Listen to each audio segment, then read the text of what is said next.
యేసు నామంలో మీకు శుభములు సమృద్ధిగా కలుగునుగాక. మధురం నీ వాక్యం అనే కార్యక్రమానికి స్వాగతం. ఈరోజు మనం దేవుడు నాటిన నీతి వృక్షంలో అనే అంశం 49వ భాగం ధ్యానించుకుందామండి. మధురం మధురం నీ వాక్యం నా త్రోవకు దీపం నీ వాక్యం.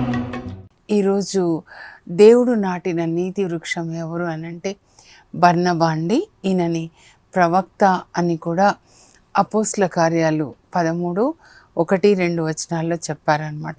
ఎవరి బర్నబా? మరి పరిశుద్ధ గ్రంథం ఈయన గురించి ఏం మాట్లాడుతుంది మనం ఒకసారి చూద్దామండి. అపోస్తల కార్యాలు 4వ అధ్యాయంలో 36-37 అలాగే ఇంకా అపోస్తల కార్యాలు 11:24 ఆ తర్వాత 13-15 వరకు అండి. ఈ అధ్యాయాల్లో బర్నబాని గురించి రాయబడి ఉంటుందండి. అయితే అపోస్తల కార్యాలు అనగానే మనకి ఏం జ్ఞాపకం రావాలి అంటే, మొదటి అధ్యాయం చూసినట్లయితే యేసు ప్రభు పరలోకానికి వెళ్తూ శిష్యులకి చెప్తారు, పరిశుద్ధ ఆత్మ మీ పైకి వచ్చినప్పుడు మీరు శక్తిని పొందుతారు, అప్పుడు మీరు నాకు సాక్షులుగా ఉంటారు అని, పరిశుద్ధ ఆత్మ కొరకు వాళ్ళని వేచి ఉండండి అని చెప్పి ఆయన పరలోకానికి వెళ్ళిపోతారండి. అప్పుడు ఈ శిష్యులందరూ అంటే అపోస్తులు తర్వాత శిష్యులు అందరూ 120 మంది అన్నమాట. ఇంకా మరియ తల్లి, కొంతమంది స్త్రీలు, యేసు ప్రభుకి పరిచర్య చేసిన స్త్రీలు మేడ పైగదిలో అందరూ ఒక చోట చేరి ఎడతెగక ప్రార్థించుచున్నారు. యేసు తల్లి మరియ తల్లి కూడా అక్కడ ఉన్నారు. అపోస్తల కార్యాలు 1:14 అండి. అప్పుడు వాళ్ళు ఎడతెగక దేని కొరకు ప్రార్థిస్తున్నారు? మరియ తల్లి ఆ 120 మంది కొరకు దేని కొరకు ప్రార్థిస్తున్నారంటే పరిశుద్ధ ఆత్మ కొరకండి. లూకా సువార్త 11వ అధ్యాయం మీరు చదివితే అక్కడికి యేసు ప్రభు శిష్యులు వచ్చి అడుగుతారు, ప్రభా, యోహాను బాప్తిస్మ యోహాను వాళ్ళ శిష్యులకి మరి ప్రార్థన నేర్పించాడు, మాకు కూడా నేర్పించండి అంటే, ఇదో ఈలాగున మీరు ప్రార్థించండి, పరలోకమందున్న మా తండ్రి మీ నామము పరిశుద్ధపరచబడునుగాక, మన ద్వారా అన్నమాట. అందులో 7 అంశాలు ఉంటాయండి పరలోక ప్రార్థనలో. ఆ తర్వాత మీరు పరిశుద్ధ ఆత్మ కొరకు అడగండి, అడుగు వారికి తండ్రి దేవుడు పరిశుద్ధాత్మని ఎంతగా ఇచ్చినో మీరు ఊహించండి. మీ మనసులో ఇది రాయబడి ఉండాలండి. మనం ప్రార్థించవలసింది పరిశుద్ధ ఆత్మ కొరకు. యేసు ప్రభు తన పరిచర్యలో అందరి దృష్టి పరిశుద్ధ ఆత్మ వైపే ఆయన తిప్పుతాడనమాట. నన్ను విశ్వసించువాని అంతరంగం నుండి జీవజల నదులు ప్రవహిస్తాయి, యోహాన్ 7:38 అన్నమాట. ఈ జీవజల నది పరిశుద్ధ ఆత్మ నది అన్నమాట, మనలో నుంచి ప్రవహించాలి అని. ఆయన పరలోకానికి వెళ్ళిన తర్వాత వీళ్ళు ప్రార్థన చేస్తున్నారు. ఇప్పుడు అపోస్తల కార్యాల్లోనికి వద్దామండి. ప్రార్థన చేస్తున్నప్పుడు 2వ అధ్యాయంలో పెంతెకోస్తు పండుగ వచ్చినప్పుడు ముందుగా అక్కడ ఆ మేడ పైగదిలో ఉన్న వాళ్ళందరి మీదకి ఏమొచ్చిందంటే, ముందు పరిశుద్ధాత్మ గాలి వీచిందండి. పరలోకం నుంచి పరిశుద్ధాత్మ గాలిలాగా వచ్చారనమాట. ఆ గాలి అంతా వీచింది. అంటే గాలి వీచినప్పుడు దుమ్ము వెళ్ళిపోయినట్లుగా పరిశుద్ధాత్మ మనలోనికి ఆయన వచ్చినప్పుడు మనలో ఉన్న దుమ్మంతా తీసేస్తాడు, పాప మలినం తీసేస్తాడు. తర్వాత ఆ గదిలో మేడ పై గదిలో 120 మంది మీద పరిశుద్ధాత్మ అగ్ని నాలుకల రూపంలో అందరి మీద నిలబడ్డాడు. ఆ తర్వాత పరిశుద్ధాత్మ వాళ్ళలోనికి వెళ్ళారండి. అప్పుడు పరిశుద్ధాత్మ వాళ్ళకి శక్తిని ఒసగిన కొలది వారు అన్య భాషల్లో మాట్లాడసాగిరి. అపోస్తల కార్యాలు 2:1-5 అప్పుడు జరిగింది. క్రీస్తు శకం 30లో ఇప్పుడు కూడా ప్రతిరోజు జరుగుతూ ఉంటుందన్నమాట. ఇది చాలా ముఖ్యమైనదండి. యేసు ప్రభు ఒక స్త్రీ ద్వారా, మరియ తల్లి ద్వారా ఈ లోకంలోనికి వచ్చారు. అయితే పరిశుద్ధాత్మ గాలిలాగా అగ్నిలాగా ముందుగా పెంతెకోస్తు దినాన ఆ మేడ పై గదిలో ఉన్న 120 మందిలోనికి వచ్చాడు. ఇప్పుడు మనందరిలో ఆయన నివసిస్తున్నాడు. ఈ నూతన నిబంధన ఏంటంటే మన దేహం దేవుని ఆలయంగా, మనలో పరిశుద్ధాత్మ దేవుడు, అంతేకాదండి తండ్రి కుమార పరిశుద్ధాత్మలు మనలో నివసిస్తారు. This is the greatest truth. ఎక్కడో దేవుణ్ణి వెతకూడదండి.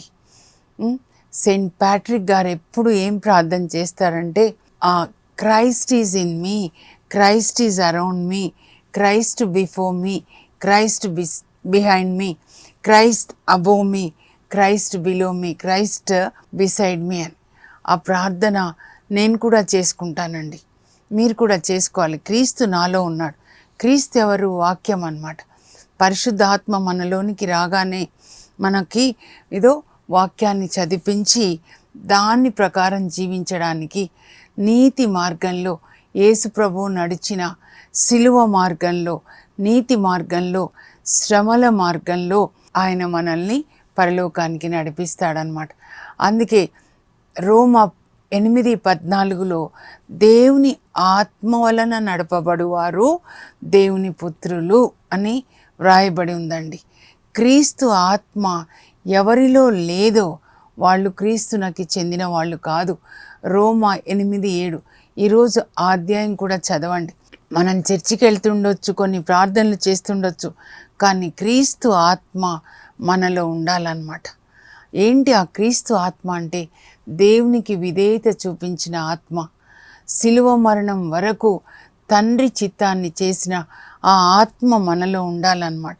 అది అయితే ఇక్కడ మన అపోస్తల కార్యాలు 2వ అధ్యాయంలో వాళ్ళు పరిశుద్ధ ఆత్మని పొందుకున్నట్లుగా మనందరం పరిశుద్ధ ఆత్మని పొందాలండి.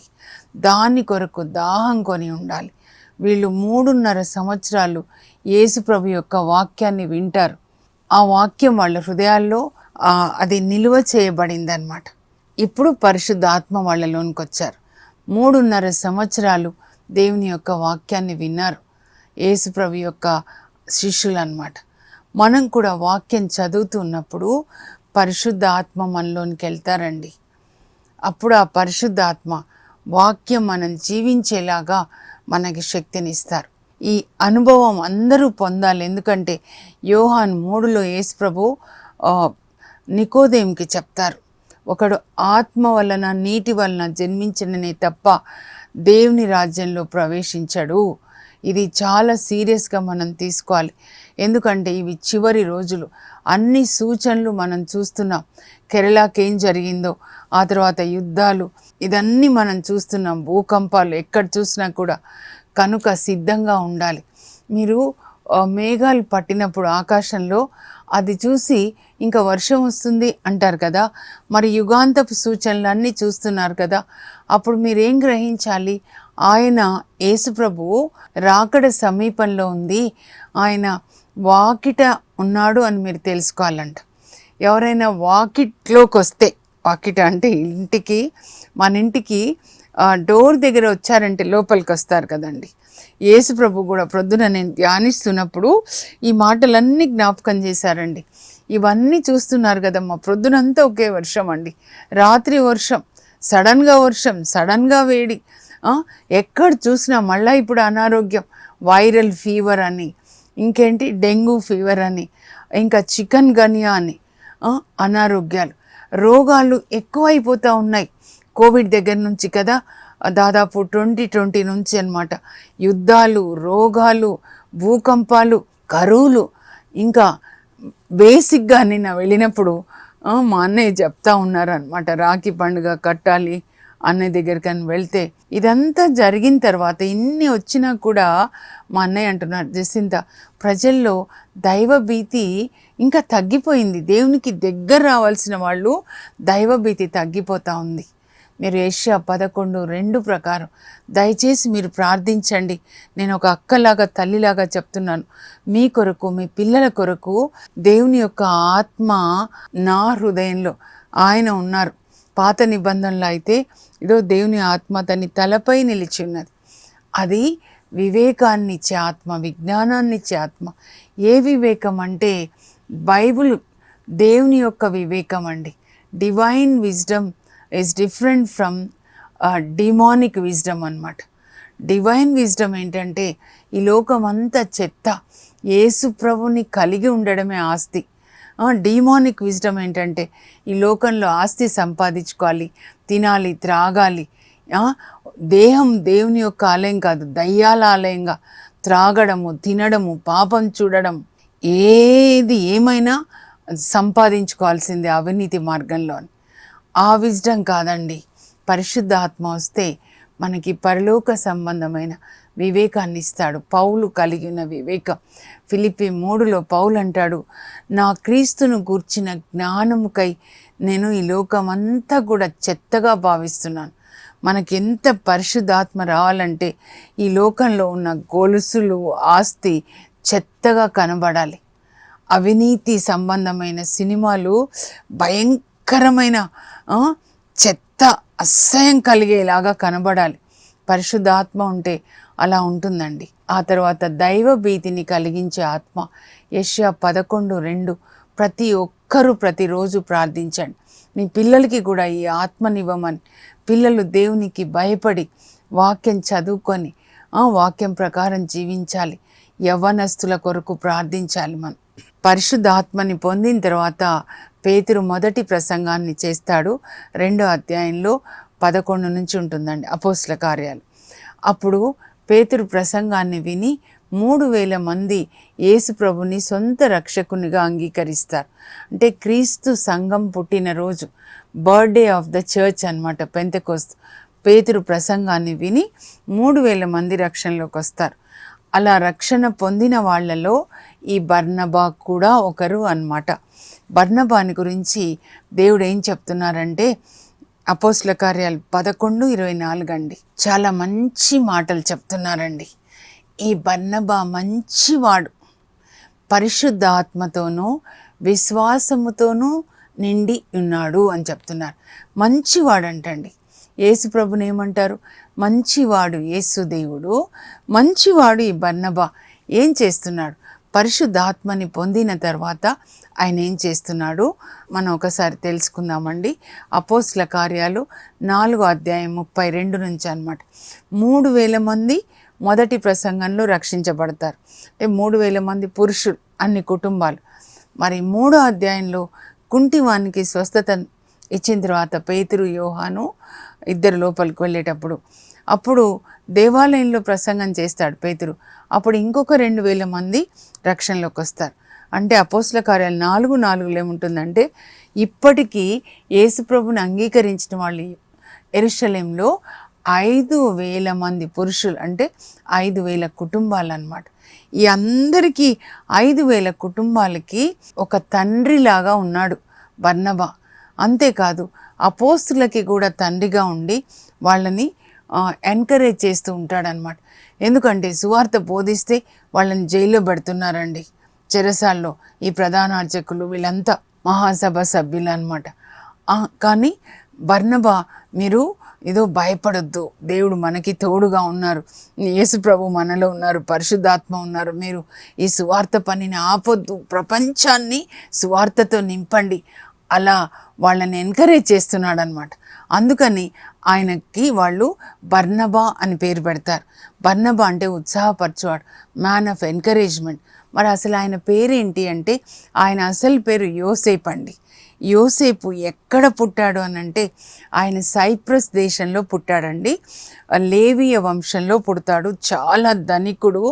యేసు ప్రభుని అంగీకరించిన తర్వాత ఆయన ఏం చేశాడంటే సైప్రస్లో ఉన్న తన భూమి అంతా కూడా అమ్మేసి, ఆస్తిని అమ్మేసి, డబ్బంతా మొత్తం తీసుకొని వచ్చి అపోస్తుల చేతికి ఇస్తాడండి. అప్పుడు ఆ సంఘంలో ఉన్న 5,000 మంది చూస్తారనమాట. అందరికీ తండ్రి, అపోస్తులకి ఒక పెద్ద మనిషిలాగా, ఈ 5,000 మంది సంఘానికి ఈయన ఒక తండ్రిలాగా, అబ్రాహం లాగా ఉన్నాడు. అప్పుడు ఈయన మొత్తం తీసుకొని వచ్చి ఇచ్చాడు, మేము కూడా అలాగే ఇస్తామని వాళ్ళకి కూడా మరి ఒక ఇన్స్పిరేషన్ వచ్చేసి వాళ్ళ ఆస్తిపాస్తులు కూడా అమ్మి తీసుకొచ్చి అపోస్తులకు ఇస్తారు. ఇంకా ఇప్పుడు అపోస్తులు ఈయన కలిసి ఏం చేస్తున్నారు, ఈ 5,000 మంది కుటుంబాలకి ఎవరికి అవసరం ఉంది అలా అందరికీ పంచిపెట్టి అందరూ ఒక కుటుంబంలాగా, మనం యేసుక్రీస్తు యొక్క కుటుంబం. ఆయన మన తల, మనం ఆయన శరీరం. శరీరంలో అవయవాలన్నీ కలిసి ఉంటాయి కదా. కనుక యేసుప్రభు ఏం చెప్పారు? మీరు పరస్పరము ప్రేమ కలిగి ఉన్నచో నా శిష్యులని లోకం తెలుసుకుంటుంది. అందువల్ల ఒక కుటుంబం, క్రీస్తు శరీరం అంటే అన్ని అవయవాలు ఒకే శరీరం కదండి. అలా ఒక కుటుంబం లాగా ఉన్నారనమాట. యేసుప్రభు మరి ఈ లోకంలో ఉన్నప్పుడు ఆయనకి శరీరాన్ని మరియ తల్లిలో నుంచి ఇచ్చారు దేవుడు. ఇప్పుడు యేసుప్రభు శరీరం ఎవరిలో ఉంటున్నారంటే ఆయన ఇప్పుడు ఈ క్రీస్తు సంఘంలో ఉంటున్నారనమాట. ఆదిమ సంఘం ఎలా ఉందో మనం కూడా అలా ఉండాలండి. ఈ బర్నబా వాళ్ళందరికీ ఒక ఇన్స్పిరేషన్ అన్నమాట. ఆయనను చూసి అపోస్తల కార్యాలు 4:32 నుంచి మీరు చదివితే ఆ క్రీస్తు సంఘం 5,000 కుటుంబాలు అన్నమాట. ఒకే మనస్సు, ఒకే హృదయం. అందరూ బర్నబా ఇది చెప్పాడు అనుకోండి, అందరూ అలాగే అయ్యాం, నువ్వు చెప్పినట్లే చేస్తాం. ఒకే హృదయం. ఒకరొకటి చెప్తే ఒకరు ఇంకొకటి చెప్పడం కాదు, అలా లేదు. ఒకే హృదయం, ఒకే మనస్సు కలిగి ఉన్నారు. ఎవరు కూడా ఇది నా సొంతం అని చెప్పుకోవట్లేదు. వాళ్ళ పాస్తులన్నీ అమ్మేసి అపోస్తుల దగ్గర డబ్బు ఇచ్చినప్పుడు వీళ్ళ అపోస్తులు ఏం చేస్తున్నారంటే ఎవరికి అవసరం ఉంటే వాళ్ళకి పంచుతున్నారు. కానీ వాళ్ళు ఎప్పుడూ ప్రార్థన చేసి సువార్త బోధించే బిజీగా ఉంటారు. అపోస్తుల అవసరాలు, ఈ 5,000 మంది ఆదిమ సంఘంలో అవసరాలు అన్నీ చూసే ఒక మంచివాడు బర్నబా వీళ్ళందరికీ తండ్రిగా ఉన్నాడండి. అలాంటి తండ్రులు ప్రతి గ్రామంలో మరి దేవుడు లేవనెత్తుదురుగాక అలాంటి తండ్రులని. ఒక గ్రామం అంతా ఒక కుటుంబంలాగా ఒకరికొకరు సహాయం చేసుకోవాలి. అది అండి ప్రార్థన అంటే, ప్రేమగా జీవించడం అన్నమాట. వీళ్ళు అలాగే ఉన్నారు. అందువల్ల దేవుడు వాళ్ళ మీద చాలా ఆశీర్వాదాలు కుమ్మరిస్తున్నారంట. ఆ తర్వాత మనం 11వ అధ్యాయానికి వెళ్ళినట్లయితే అక్కడ ఏం జరిగిందో చెప్తానండి. ఆ లోపల ఇలా యెరూషలేంలో ఉన్నటువంటి యూదులందరూ యూద మతాన్ని విడిచిపెట్టి మరి ఇప్పుడు అపోస్తుల బోధ విని వాళ్ళు క్రైస్తవులు అయిపోతున్నారు కదండి, విశ్వాసులని పిలుస్తారు ఇప్పుడైతే. అప్పుడు అక్కడ సౌలు అనేటటువంటి ఒక వ్యక్తి ఉన్నాడండి, బెన్యామీన్ గోత్రానికి చెందినవాడు. ఆయన ఎక్సలెంట్ అన్నమాట. పాత నిబంధన కొట్టిన పిండి అంటారు చూడండి, అంత బాగా తెలుసు. ఎందుకంటే ఆయన గమాలియేల్ అనే ఆ గురువు గారి దగ్గర నేర్చుకున్నాడు అన్నమాట. ఎంత రోషం అంటే, మోషే ధర్మశాస్త్రం దేవుడు మనకిచ్చారు, మనం దాన్ని పాటించాలి. ఎందుకు మీరు మన మతాన్ని విడిచిపెట్టి ఇంకా క్రొత్తగా ఈ క్రీస్తు మతంలోకి వెళ్ళిపోతున్నారని క్రైస్తవుల్ని హింసించడం ప్రారంభిస్తాడండి. ముందుగా 7వ అధ్యాయంలో స్టీఫెన్ హత్యకి ప్లాన్ చేసింది ఈయన అన్నమాట. ఆ స్టీఫెన్ హత్య అప్పుడు సౌలు అనే ఒక యువకుడు ఎవరైతే రాళ్లతో కొట్టి చంపుతున్నారో స్టీఫెన్ని, వాళ్ళ పై వస్త్రాలన్నీ కాపులా కాస్తున్నాడు అనమాట. అయితే స్టీఫెన్ మరణిస్తూ, ప్రభా ఈ పాపం వీళ్ళ మీద మోపకు అని వాళ్ళ కొరకు ప్రార్థించి మరణిస్తాడు. అప్పుడే సౌలు హృదయంలో మొదటి విత్తనం అన్నమాట. ఇంతగా రాళ్లతో కొట్టి చంపితే క్షమించండి అని ప్రార్థించాడే. అంటే యేసు ప్రభుకి సాక్షిగా ముందుగా మరణించింది స్టీఫెన్. కానీ స్టీఫెన్ మరణించిన తర్వాత యెరూషలేంలో సౌలు ఏం చేస్తున్నాడంటే, క్రైస్తవుని ఇంటింటికి వెళ్ళి ఎవరైతే యూద మతాన్ని విడిచిపెట్టి క్రైస్తవ మతాన్ని స్వీకరించారో వాళ్ళని ఈడ్చుకొని వచ్చి వాళ్ళని హింసిస్తున్నాడు అనమాట. అలా హింసిస్తున్న ఆయన ఇంకా దమస్కులోనికి వెళ్ళి అక్కడి నుంచి కూడా మరి క్రైస్తవుల్ని తీసుకొని రావాలని వెళ్తుంటే యేసుప్రభు ఆయనను దర్శిస్తాడండి. అప్పుడు సౌలు మారిపోతాడు, పరిశుద్ధాత్మని పొందుతాడు. పొందిన తర్వాత దమస్కులో మరి యూదుల ప్రార్థనా మందిరాల్లోనికి వెళ్ళి యేసుప్రభు దేవుడు మెస్సయ్య, దేవుని కుమారుడు యేసుప్రభు, పాత నిబంధనలో చెప్పబడినటువంటి ఆ మెస్సయ్య ఈ యేసుప్రభు అని బోధిస్తుంటే వాళ్ళకి చాలా ఆశ్చర్యం. ఇప్పటి వరకు యేసుప్రభుని అంగీకరించిన వాళ్ళని చంపిస్తున్నాడు అక్కడ యెరూషలేంలో, ఇక్కడ దమస్కులోనికి వచ్చి ఇక్కడేమో యేసుప్రభు మెస్సయ్య దేవుని కుమారుడు అని మాట్లాడుతున్నాడని చంపాలనుకుంటే ఆయనను అక్కడి నుంచి పంపించేస్తారండి. యెరూషలేంలోనికి వచ్చి అపోస్తులని కలవాలా అనుకుంటాడండి. అనుకున్నప్పుడు అపోస్తులకి సౌలు అంటే గుండె దడ పుడుతుందంట. 9వ అధ్యాయంలో ఉంటుంది. కానీ బర్నబా ఎంత మంచివాడంటే, అపోస్తులు సౌల్ని కలవడానికి ఇష్టపడట్లేదు. బర్నబా ఎంత మంచివాడంటే సౌలుని తీసుకొని వచ్చి అపోస్తులకి పరిచయం చేసి, అప్పటి సౌలు కాదు, ఇప్పుడు ఆయన మారిపోయాడు, యేసుప్రభు ఆయనను దర్శించాడని మొత్తం చెప్పినప్పుడు అపోస్తులు అప్పుడు చేర్చుకుంటారండి సౌల్ని. అపోస్తులతో కలిసి ఆయన యెరూషలేములో సువార్త బోధిస్తాడు కొంతకాలం. కానీ అది దేవుని చిత్తం కాదు కాబట్టి అక్కడ మరి దేవుడు ఆయన సువార్తని ఆపేస్తారు. తర్వాత ఇప్పుడు 11వ అధ్యాయానికి వచ్చినట్లయితే, ఈ సౌలు హింసిస్తున్నాడని యెరూషలేములో నుంచి కొంతమంది విశ్వాసులు యాంటియోకియాకి వెళ్ళి అక్కడ సువార్త బోధిస్తారు. విశ్వాసులు బోధిస్తే చాలామంది గ్రీకులు యేసుప్రభుని అంగీకరిస్తారు. ఆ సంగతి తెలిసి అపోస్తులు యెరూషలేం నుండి యాంటియోకియాకి మరి బర్నబాని పంపిస్తారు. ఆయననే వీళ్ళకి పెద్ద మనిషి అన్నమాట. అపోస్తులకి ఆది సంఘానికి ఒక తండ్రి, ఆయన అబ్రహాం లాగా అనమాట.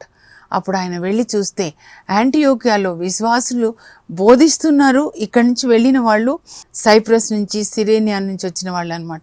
అనేక మంది విశ్వాసులు అవుతారు. అప్పుడు బర్నబా అక్కడ వాళ్ళకి సువార్త బోధిస్తాడండి. పునాది రాయి యాంటియోకియాలో ఉన్న క్రైస్తవులకు అనమాట. అప్పుడు దేవుడు ఆయనను ప్రేరేపించినట్లే ఆయన తార్సుకు వెళ్ళి, వాళ్ళ సొంత ఊరు పౌలు వాళ్ళ ఊరు, పౌలుని వెతుక్కొని వచ్చి ఇద్దరూ కలిసి యాంటియోకియాలో సువార్త బోధిస్తారు.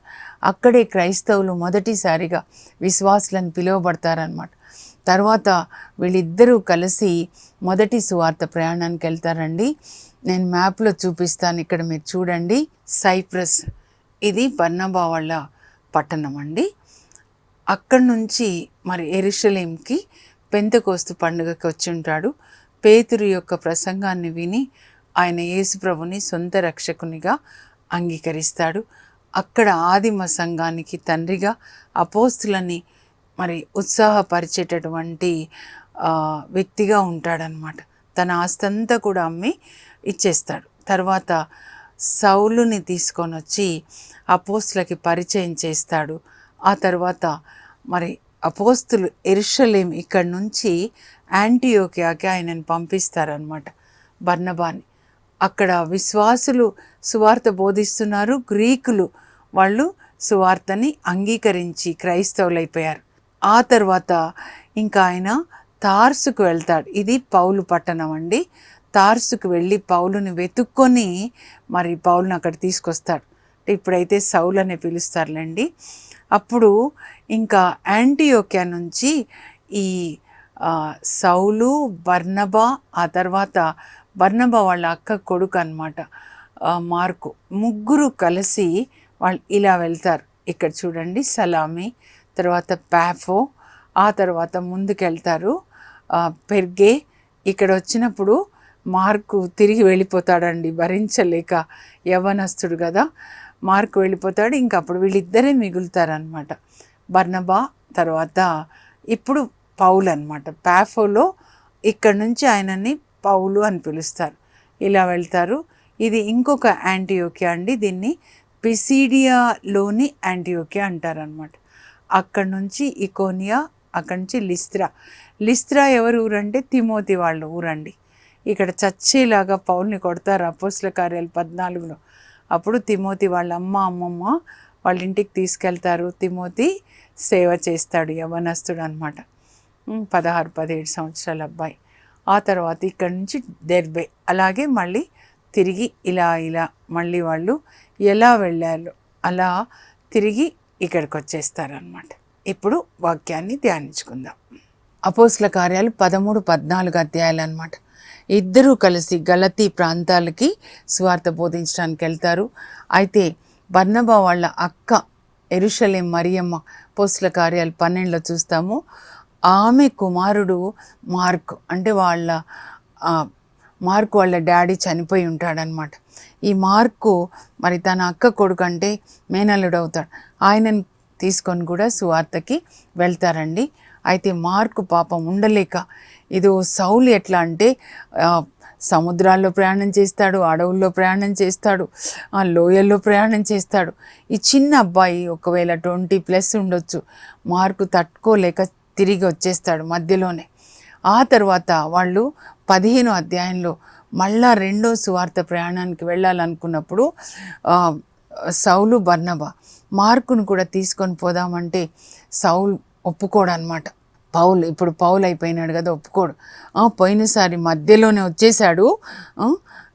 వి need discipline, God servants need discipline అని చెప్పి వద్దు అంటాడు. పాపం బర్నబా అంటాడు, ఏదో చిన్న పిల్లవాడు, ఇంకొక ఛాన్స్ ఇద్దాం, వద్దు, నువ్వు ఒకవేళ మార్కుని తీసుకొని రావాలంటే నువ్వు కూడా వచ్చే అవసరం లేదు నాతో అని సౌలు చాలా ఆవేశంగా మాట్లాడి ఉంటాడు.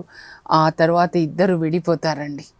సౌలును ఒక బోధకునిగా మరి నిలబడతాడు బర్నబా, కానీ ఇద్దరి మధ్యలో వచ్చిన ఆర్గ్యుమెంట్ని బట్టి ఇద్దరు విడిపోతారు. సౌలు గ్రీక్ ప్రాంతాలకు వెళ్తాడు. అప్పుడు బర్నబా తన అక్క కొడుకు అనమాట మార్కుని తీసుకొని తన పుట్టిన పట్టణం సైప్రస్కి వెళ్ళి సువార్త బోధిస్తాడండి. మార్కుని చక్కని ఆ దైవజనుడిగా తయారు చేసి పేతురుతో రోమ్కి పంపిస్తే అక్కడ రోమ్లో పేతురు బోధిస్తున్నప్పుడు మార్కు ట్రాన్స్లేషన్ చేస్తాడు. ఏదైతే పేతురు బోధించాడో రోమ్లో అక్కడే మార్కు రాస్తాడు. క్రీస్తు శకం 65లో అది మార్కు సువార్త అవుతుందన్నమాట. ఒక చక్కని దైవజనుడుగా తయారు చేస్తాడు. ఆ తర్వాత ఈయన సువార్త బోధిస్తున్నప్పుడు క్రీస్తు శకం 61లో సైప్రస్ ప్రక్కనే ఉంటుందండి, మ్యాప్లో చూపించాను కదా, సలాం అని. అక్కడ ఈయనని రాళ్లతో కొట్టి చంపుతారండి. తర్వాత మరి పునీత పట్టం కూడా కడతారు ఆయనకి. జూన్ 11న శ్రీసభ ఆయన పండుగని కొనియాడుతుంది. అంటే ఆయనని చంపిన రోజు, అంటే పరలోకంలోనికి మహిమలోనికి ప్రవేశించిన రోజు అన్నమాట. బర్నబా లాంటి వాళ్ళు ఒక తండ్రిలాగా గ్రామాన్ని ముందుకి నడిపించే వాళ్ళు, అందరికీ సాయం చేస్తూ దైవజనులని ఎంకరేజ్ చేసేవాళ్ళు కావాలండి. దైవజనులను ఎప్పుడు కూడా ఉత్సాహపరుస్తూ ప్రోత్సహిస్తూ ముందుకి వెళ్ళే బర్నబాలు కావాలి మనకి. ఒకసారి ముఖ్యాంశాలు నేను చదువుతాను, మీరు బర్నబాలుగా ఉండాలి అని దేవుని యొక్క ఉద్దేశం అన్నమాట.